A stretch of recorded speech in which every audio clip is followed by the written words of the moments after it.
সায়েন্সে পড়ে মনে হচ্ছে যে ইঞ্জিনিয়ারিংয়ের জন্য আমি মানে নিজেকে পারফেক্ট মনে করছি না। সেই থেকে আমার হচ্ছে ইচ্ছাটা এসেছে যে বাইরে আমিও যেতে পারবো।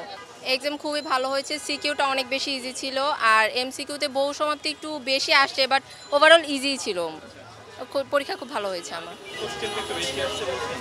বহু সমাপ্তি যেগুলো ছিল অনেকগুলো অপশন থেকে ওইগুলো একটু বেশি এসেছে এমসিকিউতে, আর সিকিউটা বেশি সহজ এসেছে।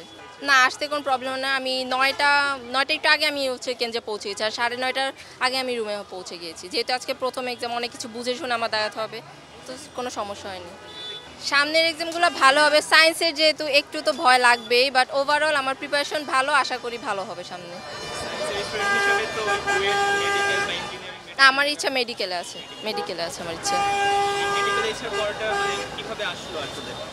মেডিকেলে ইচ্ছাটা হচ্ছে আমার ছোট থেকে এসেছিল, মানে সব ইচ্ছা তো ছোট থেকে আসে, কিন্তু এখন যেহেতু বড় হচ্ছি, পারিপার্শ্বিক সব কিছু দেখে এখন যদি ইচ্ছাটা একটু চেঞ্জ হতেও পারে, যদি হয় তাহলে ভার্সিটির দিকে ফেভারিট সাবজেক্ট ইংলিশের দিকে যাবে, বাট স্টেবল থাকবে আমার মেডিকেলের প্রতি।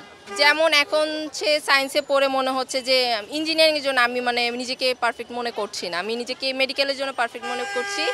আর হচ্ছে যেহেতু আমার পছন্দের সাবজেক্ট ইংলিশ, আমি সেটার জন্য নিজেকে মনে করছি যে হ্যাঁ এটা পারবো। আর দেশের বাইরে যাওয়ারও একটা ইচ্ছা আমার আছে, দেশের বাইরে যেতে পারি।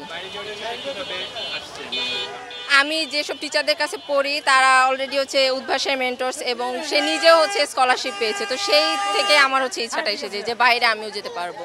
পরিবেশ ছাড়াও আমার পড়ালেখায় আরও চেঞ্জ আসবে, যে আমার অনেকের সাথে হচ্ছে মানিয়ে চলতে হবে। দেশের বাইরে যাব, ওখানে ওয়েদার, লাইফস্টাইল সব কিছু আমার ম্যানেজ করে চলতে হবে, তো আমার এটা ভালোই স্ট্রাগল করতে হবে, বাট যেহেতু আমার ইচ্ছা, তো আমার এটা পূরণ করতেই হবে।